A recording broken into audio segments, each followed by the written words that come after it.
Welcome to another episode of Wrestling with God. I am Isha Das, and I am pleased to say that I'm joined today by my lovely wife, Hi, everyone. Vicki Joe. She is my partner in crime.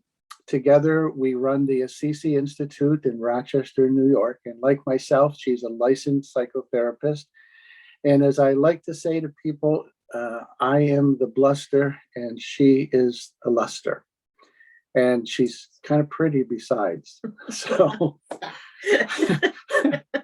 well, already you started. My mother did not raise a stupid son. So what the format today is, all of you, and I'm really glad you're doing this, are writing in questions. And my wife handles the question, Vicki handles the questions. And she's going to be reading the questions to me, and I will be attempting to answer them. And I told her, because she is my wife and she loves me so much, she's just going to give me simple questions to answer today, right? Actually, no. Actually, no. All right. Actually, I picked ones that I thought were extremely meaty. And you know how sometimes they have in workshops, stump the chump? Yes. I don't want to stump you, honey, but these are pretty good questions. Okay. And one other little tidbit, just to make her a little bit more self-conscious. She just came back from the dentist and has Novocaine. So the part of her face is drooping. It's because it's filled with Novocaine. Right now, we got to get serious. Okay. It's a serious question. We're Wrestling serious. with God is a serious reality. Okay. Go ahead. So this question is, I've listened to your podcast and you describe God as being love.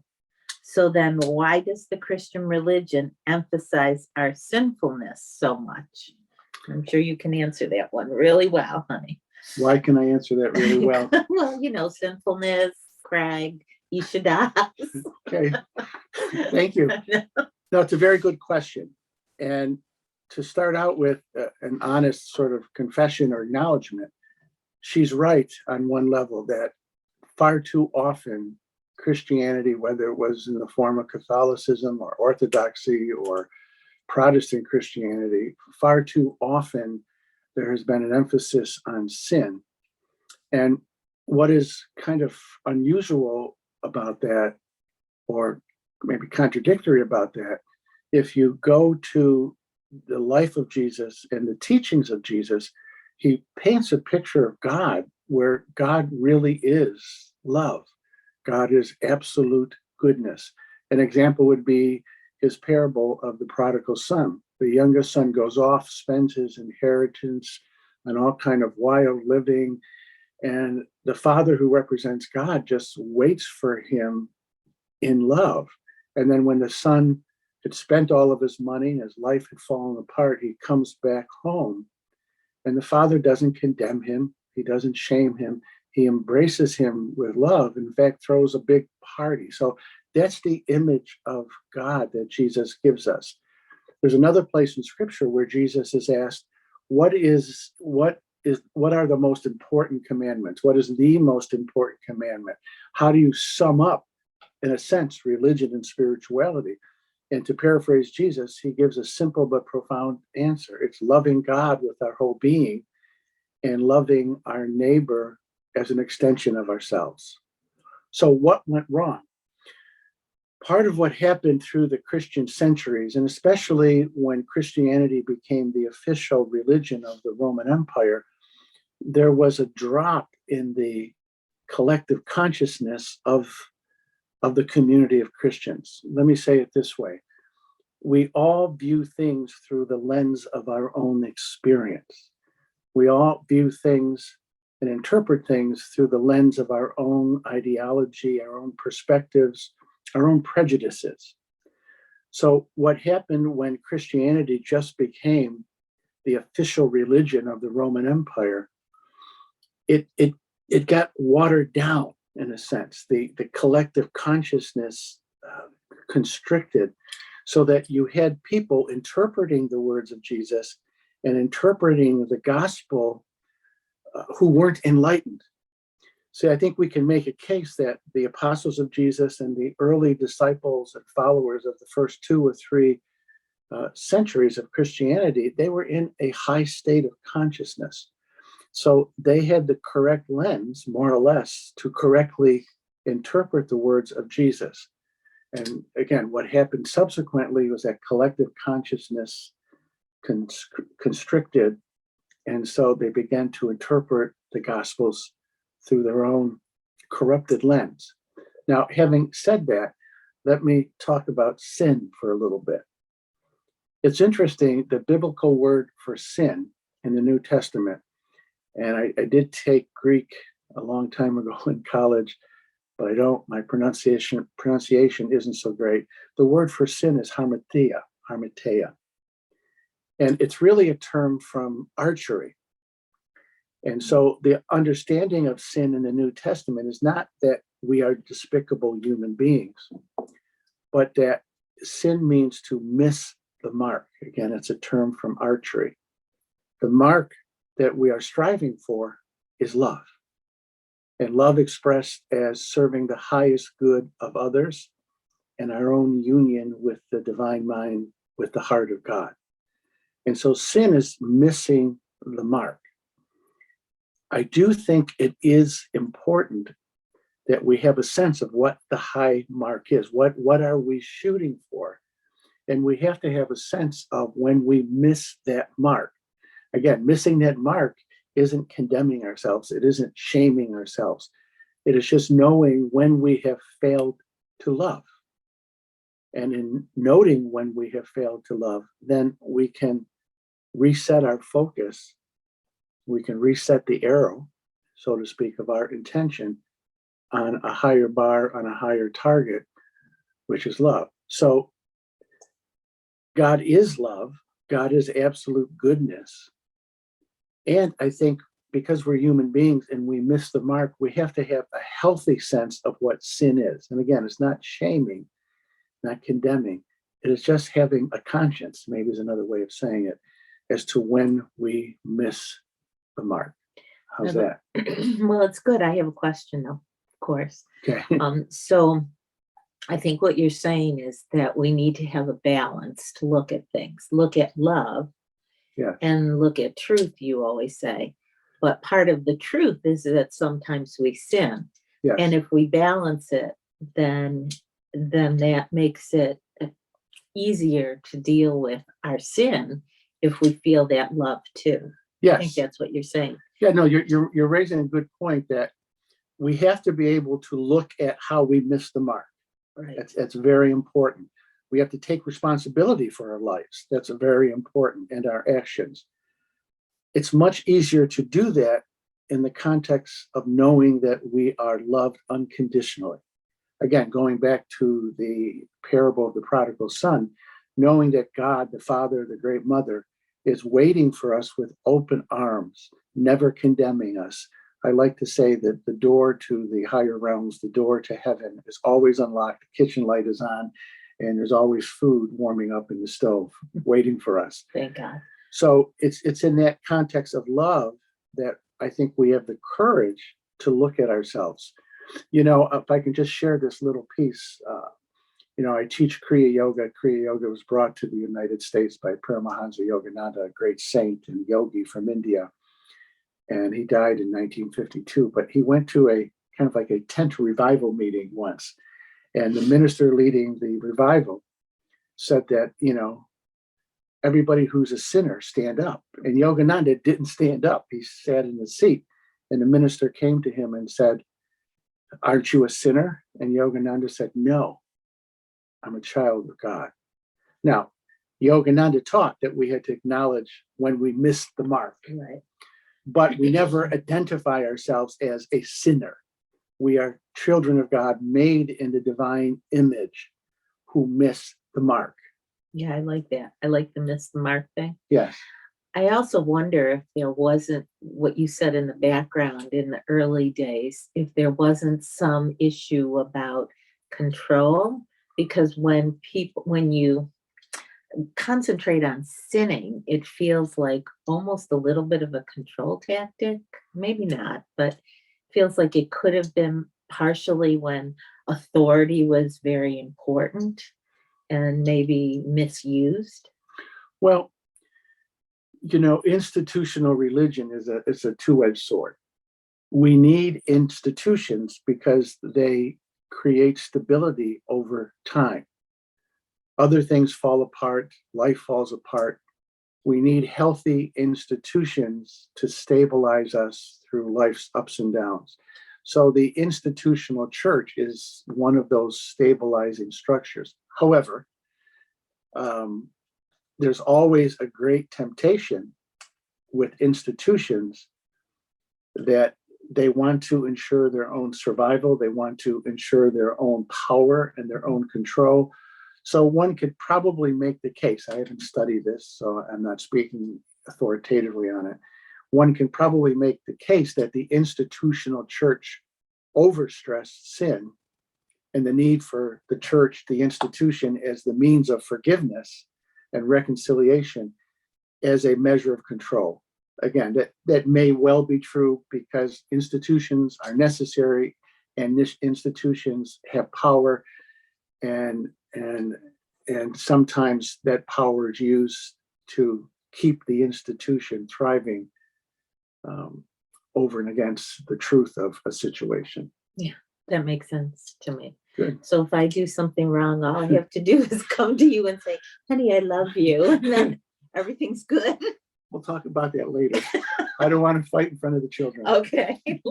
Let's go to the next one, question. yes. That was a good answer. Yeah.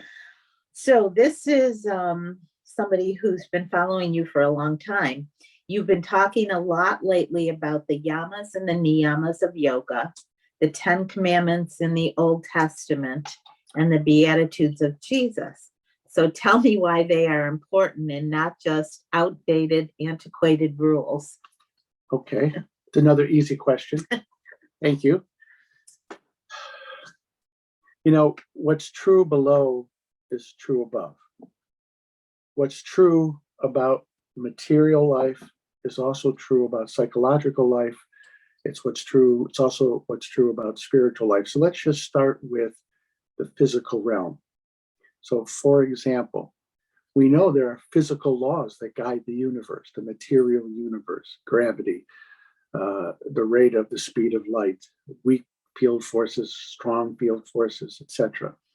That there's an implicit order in creation, and that this order makes things work. It's this order that makes science possible, because the material world is intelligible. There's an order and an intelligence to it. So one little example is, if I remember from my chemistry days, gold, an atom of gold always has 79 protons and 79 electrons.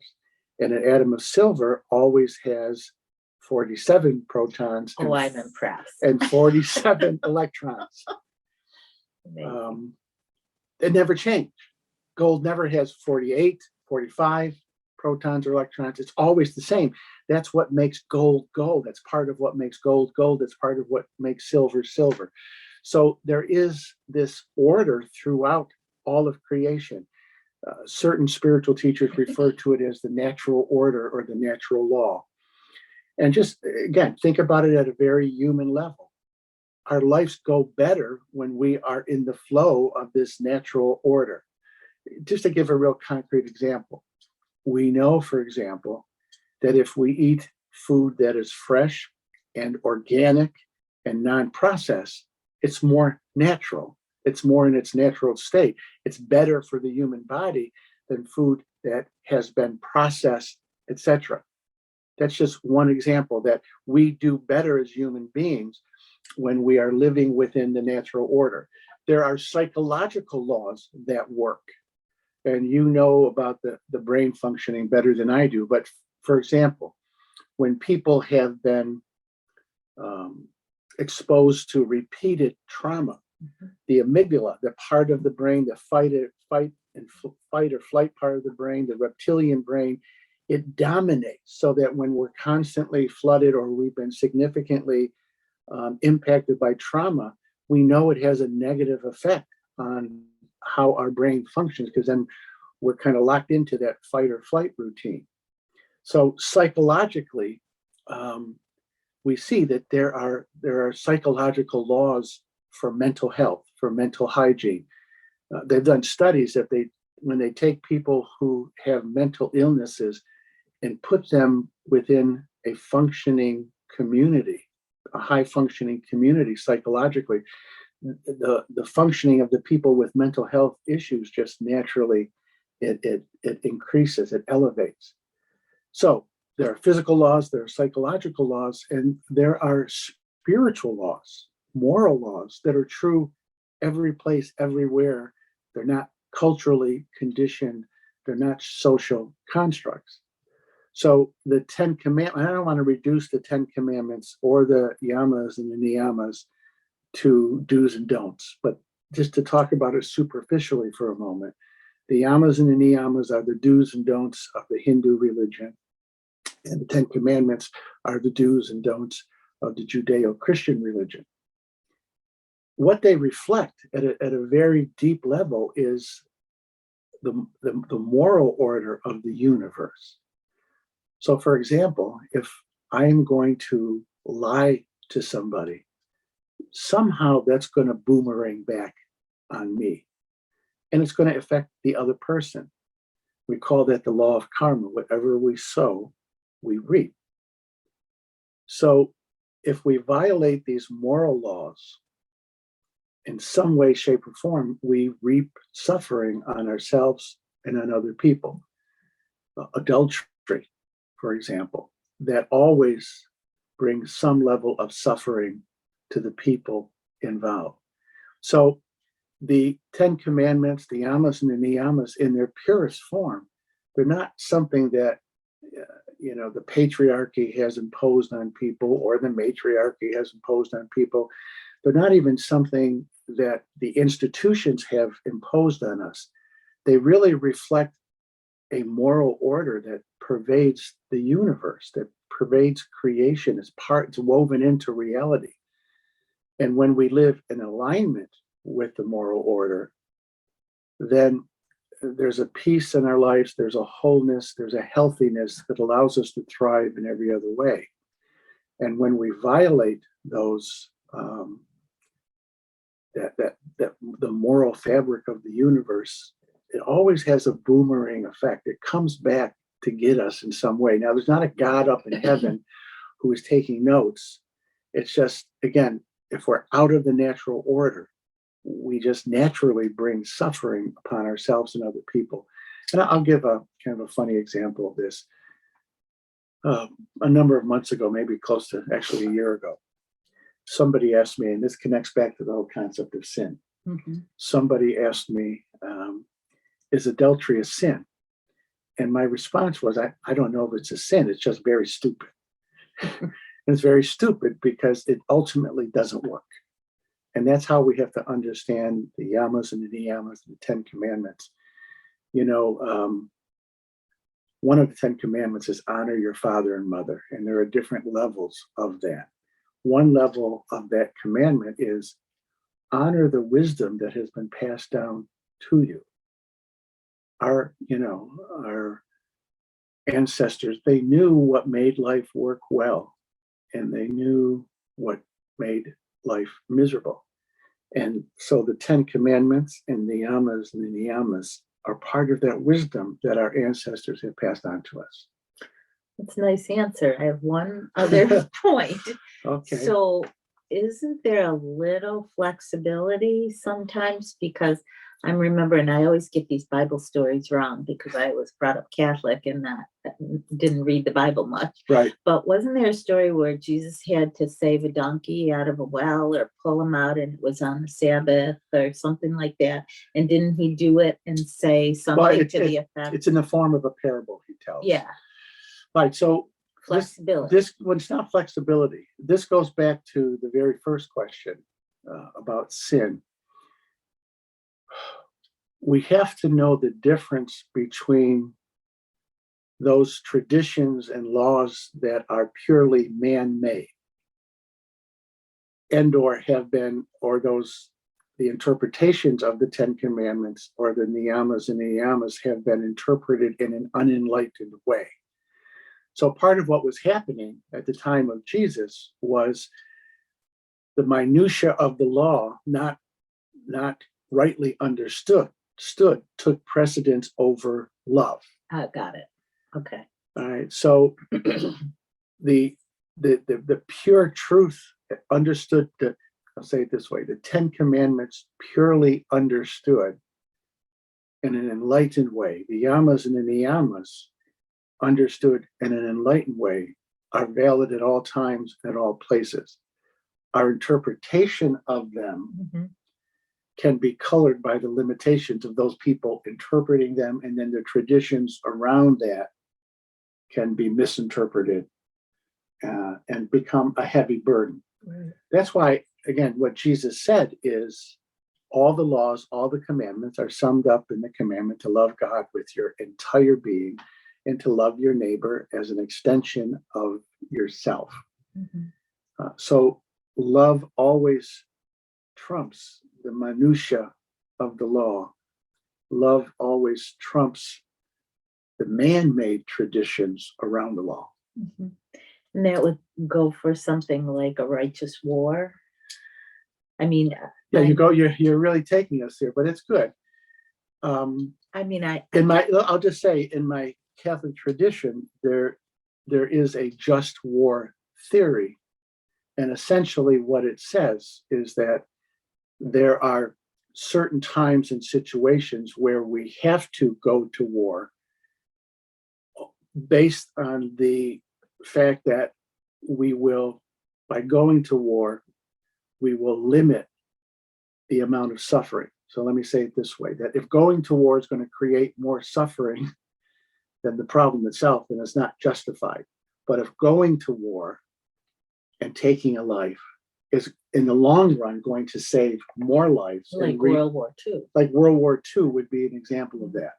Again, in that context, in the just war theory, it's a level of love that is guiding it. Yeah, I never thought of it. Yeah, we went to war against Nazi Germany to save the lives of many, many, many people. Right. Sometimes that's the sacrifice of love. That's a good point. Okay, how am I doing? Well, you're good. Okay, you're all good. right, all right. Okay, I don't want to give you a big head though. Isn't All right. that one of the Yeah. rules of being Yes. a teacher? You can't get a big That's one of the head. rules of being a wife, to keep your husband from getting a big head. It's true. Don't worry, I'll work on that with you. Okay. So this is from somebody that was raised Catholic. So she said, I was raised Catholic and we were taught that there is definitely a heaven and a hell. What in God's name does that mean? That's funny. All these questions are kind of related today, if you notice. It's dealing with, in a sense, the dark side of religion, the dark side of life, and how do we integrate it with the concept of God as being the very essence of goodness, the very essence of truth. So I did really well picking the questions. You did really well picking the questions. So, all right, so let me start here. Heaven is not a place where we go to get rewarded for our good deeds, per se. And hell is not a place where God sends us to be punished.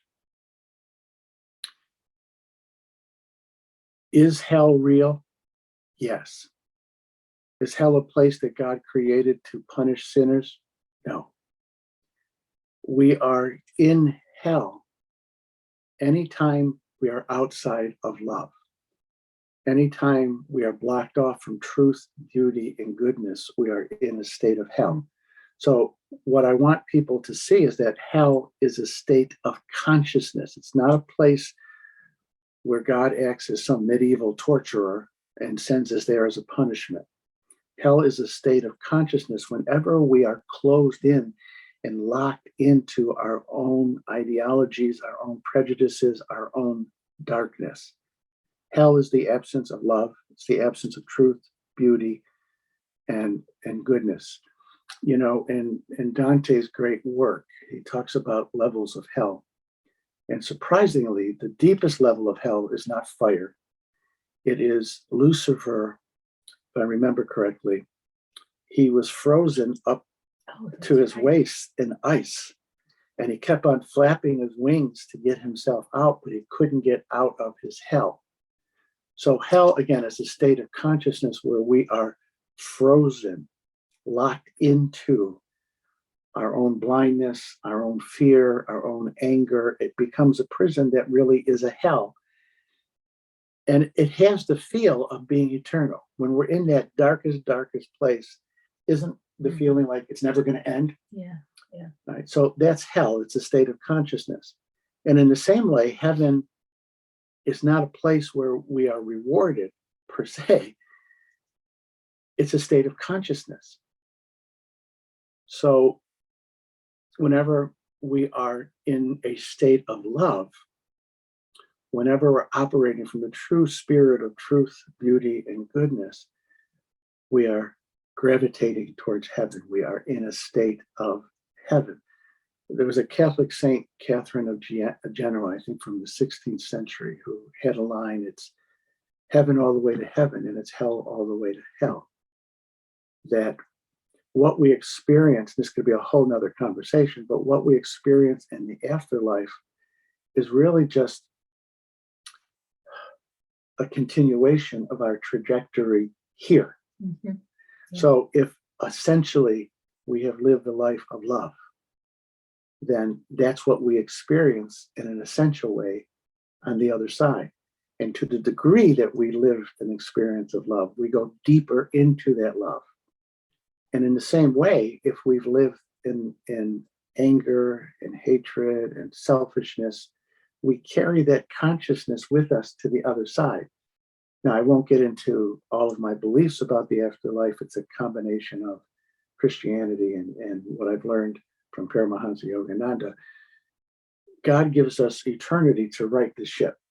Mm-hmm. We always have an opportunity to leave the consciousness of hell and to go deeper and deeper into the consciousness of heaven. But again, heaven and hell are not places, they're states of consciousness. Being married to you, I am perpetually in a state of heaven. Hell? Oh. No, That's nice. I'm not so sure it's the same for you, No, but for me.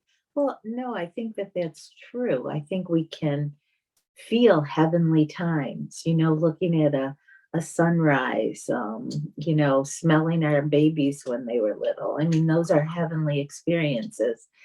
But I'm also thinking of, and this might be a whole nother talk, but people who have had near-death experiences and really experience what heaven even looks like and the colors and the atmosphere. And so it is a real place as well. I'm consciousness, not, state of consciousness.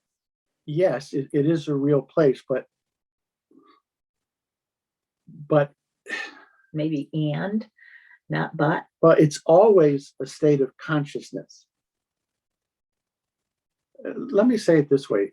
Orthodox Christians, some Orthodox Christians, like the Russian Orthodox, the Greek Orthodox, have this notion of, it's interesting that what hell is.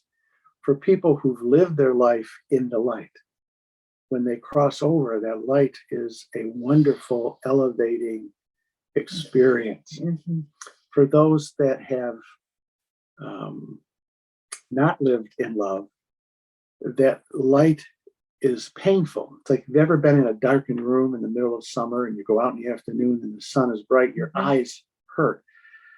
So again, what I want to emphasize is that heaven and hell are always a state of consciousness, and whatever state of consciousness we are in, it will manifest something in the world, whether it's the earthly world or the heavenly world. Mm-hmm.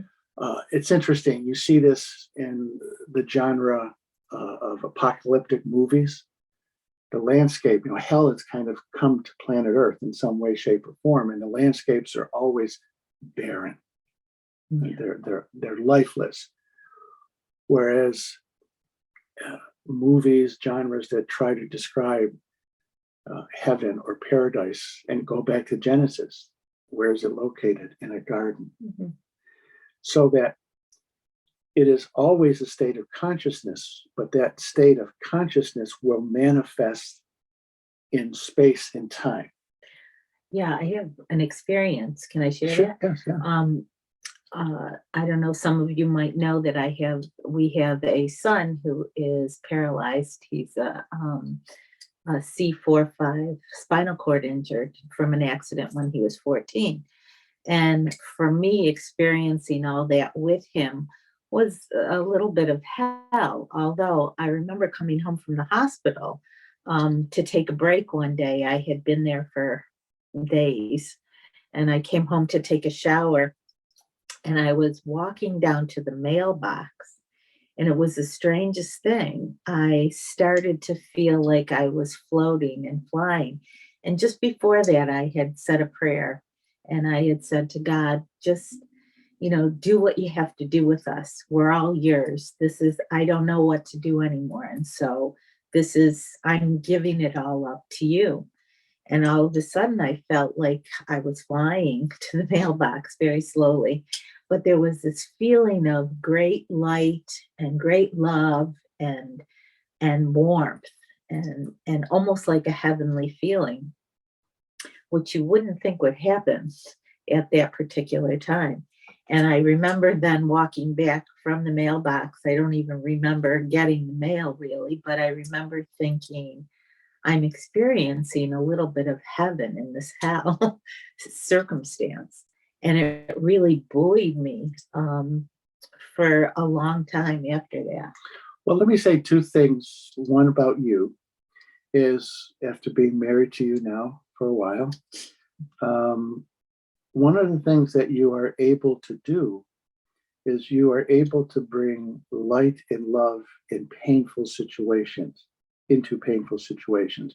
So when Catherine of Genoa said it's heaven all the way to heaven, I don't think she meant it's one pleasant experience after another pleasant experience after another pleasant experience. But it's the ability to, if I can use the word channel, to channel love and light in the midst of our circumstances, and especially our painful circumstances. So I'll just give a recent example. My wife's 99-year-old aunt died a few weeks, New Year's Eve. And we had the funeral service this past Saturday. Mm-hmm. And you brought pictures going back. Vicki's family, they're all from Italy. You brought pictures of the first generation when they were here, your aunt, your mother, your grandparents. You made copies for everybody. We played music. And it was an interesting experience because there was sadness around Aunt Katie dying.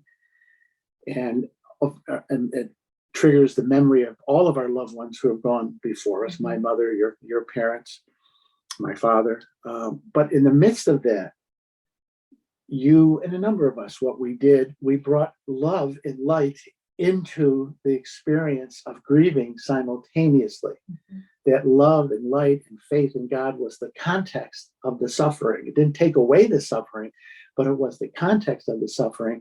And I believe we were able, and it was really through much of what you did in your work, we were able to bring love and light, heaven, a state of heavenly consciousness, into a sad situation. It's funny though, because that experience with the mailbox, I did nothing. It was all God, or all something. It was all. No, it was, but two things.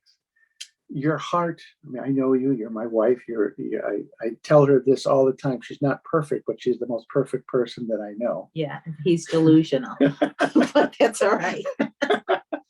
For the purpose of this podcast, go ahead. If I can use an old Catholic term, you are clearly 99% of the time predisposed to grace. You live your life according to the 10 commandments, the yamas and the niyamas. Your heart is open. You're always looking to do the loving thing. And yes, even that is a grace, but you say yes to that grace. You say yes to that gift. You say yes to that divine energy. And your yes allows more grace and more light to come. Well, that's the first thing. And the second thing, what you said on your way to the mailbox, or just before going to the mailbox, you prayed. And that prayer, I think, was part of the equation that opened you up to our experience. Mm-hmm. See, this is what I'm trying to say, is that ultimately we have to assume responsibility for our lives. We have to assume responsibility for our actions. And no, we can't make grace happen. However, grace, God's goodness is always being offered to us 24/7, 7 days a week. Our predisposition, our openness, our humbleness, our prayers, our heartfulness then predispose us to receive it. Right. I've used this before, but it just really works for me. When I'm in a situation where either my own hell or somebody else's hell may dominate, if I'm in a difficult situation, I stop, I breathe, and I say an inward prayer. What is the most loving and intelligent and wise thing I can do in this moment? And there's always some stream of consciousness, some current of love and wisdom that comes where I know what the right thing is to say and to do. It's true, you do. So yeah, it's all a gift, but we have free will. There is something to this phenomenon of free will. And the more we act out of the intention of love, the intention of truth, beauty, and goodness, the more grace and light flows to us and through us. Yeah, and believe me, we're not perfect either. There are sometimes when we pray and pray and pray and we don't get that. But, I think it's Well, like, sometimes God answers our prayer by saying no. that's true. That's true. Like that little story of the little girl. Yeah, yes. Yeah. All right, honey. Next one. Should we do one more? One more. This... Yeah, we can do Okay, time for one more. All right. This one is for someone who hasn't done a lot of your podcasts, but has read your website and said, I've read your website for the Assisi Institute, which seemed it would be a very Christian site from the name. Yeah, because the Assisi Institute is named after St. Francis of Assisi, the 12th century Catholic saint. Right. So what compelled you to marry the Judeo-Christian ethos with the yogic Hindu ethos? Oh, sounds intelligent. Sounds intelligent. I wish I wrote this. I didn't, but. All right, so let me see if I can answer that in a succinct way. It's a great question. It's a deep question. And I'll try to again do it simply.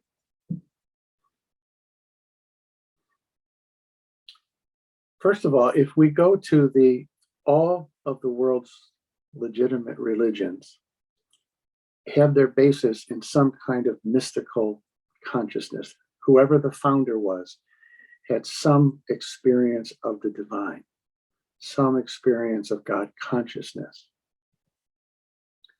And therefore, and I'm not talking about cultural traditions,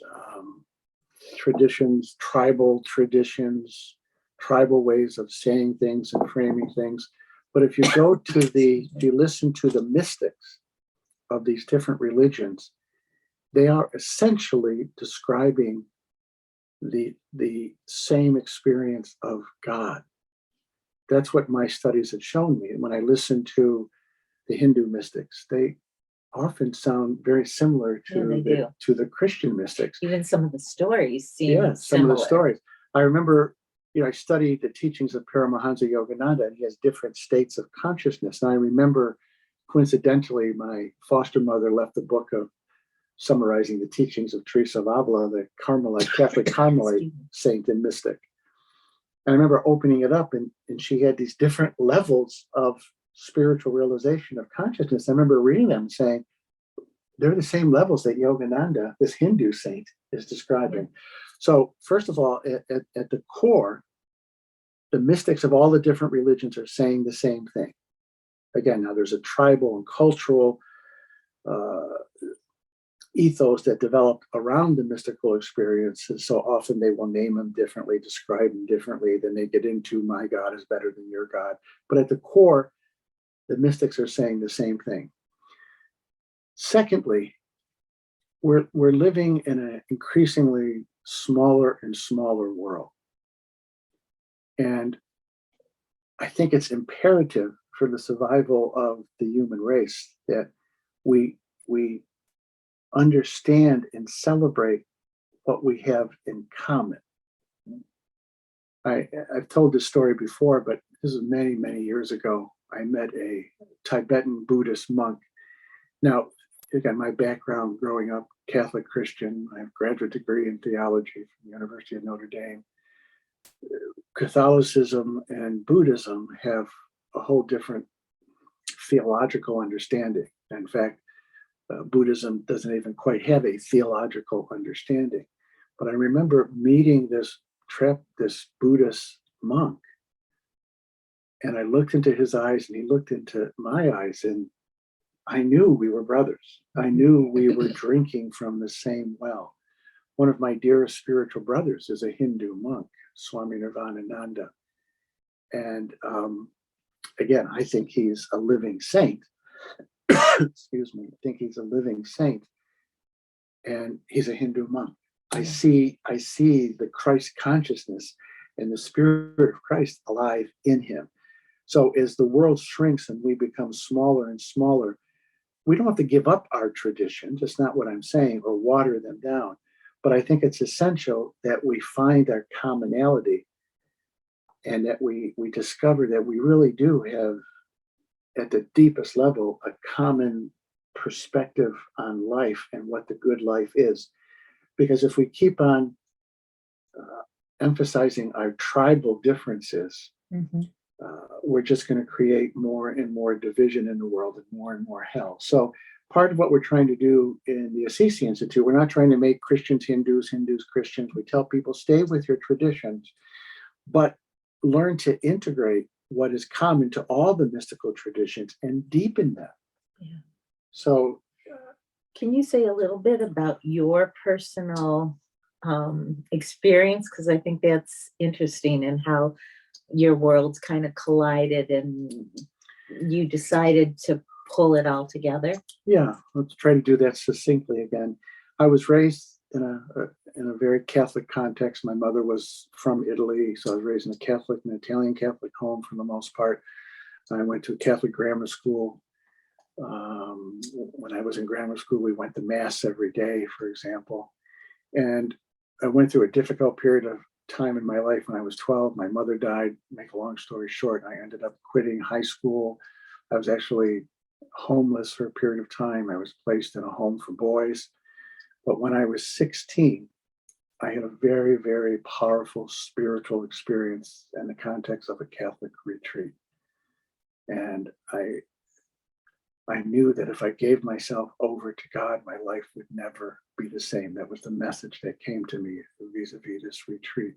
So I came home and started going to Mass every day, got into a school for dropouts, eventually went to college. And I thought long and hard about being a Catholic priest. And I really actually have a respect for what we call consecrated celibacy. Hinduism has the same thing with their monks. But I just felt like I needed to be married in this life. So I came close in a way of becoming a priest, but decided that marriage was the way. And where that left me, though, I didn't know how to live a mystical life. I knew if I joined a Catholic monastery, I could do it. But again, I was a householder with a wife and children and responsibilities. So I didn't know how to do that. And to make a long story short, somebody gave me a copy of the Autobiography of the Yogi. It was written by Paramahansa Yogananda. It was his autobiography. And a number of things happened. Yogananda taught that we're all called to be saints, whether we are priests or nuns or monks or married people, householders. We're all called to be saints, everyone. And he gave a meditation technique and a lifestyle that you could integrate into a householder's life, a married person's life, a single person's life. And that would take you all the way to God. So I thought, okay, this is the path that I can do this as a lay person, number one. Number two, Yogananda very much felt it, that Jesus had called him to the West, because as he said, there were saints waiting to be awakened and not enough shepherds to awaken them. And he was very devoted to Jesus and to Francis of Assisi, who was my favorite Catholic saint. So it was a perfect fit. And then I met one of Yogananda's direct disciples. He's since left his body, Roy Eugene Davis. And it was Roy that taught me the Kriya techniques and initiated me into Kriya Yoga. And again, it was never, for me, a contradiction with being a Catholic Christian. It's all about loving God with your whole mind, your whole heart, your whole soul, your whole being, and loving your neighbor as an extension of yourself. But Kriya Yoga gave me a lifestyle and a context, a container, maybe is the best way of saying it, that I could implement as a married person living the world with work responsibilities, having to make money, raising children, etc. But through Kriya Yoga and Yogananda's way of teaching it, I was also able to wed the East and the West. And again, I met Roy Davis. He initiated me, and a few years later gave me permission to teach Kriya Yoga. Mm-hmm. And we started on a Thursday night, my wife and I, at the Assisi Institute with 3 or 4 people. And now the Assisi Institute has a 22,000 square foot building. We have a living community. We have well over 100 people in the Rochester and New York area that are plugged into the Assisi Institute. We have retreats and programs, and we have a growing virtual community. So for me, it is bringing East and West together, showing that ultimately we are all one and we're all drinking from the same well of God's love. And I'm glad you didn't become a priest. I have a tremendous respect for the Catholic priesthood, mm-hmm. but I'm glad I didn't become a priest either. That's good. Okay. That's good. I think that's it for today for our questions. All right. I want to thank you for joining me. It was a pleasure. Thank you for asking me. I was been waiting for you to ask me. You asked everybody else in the family. No, you didn't ask your wife.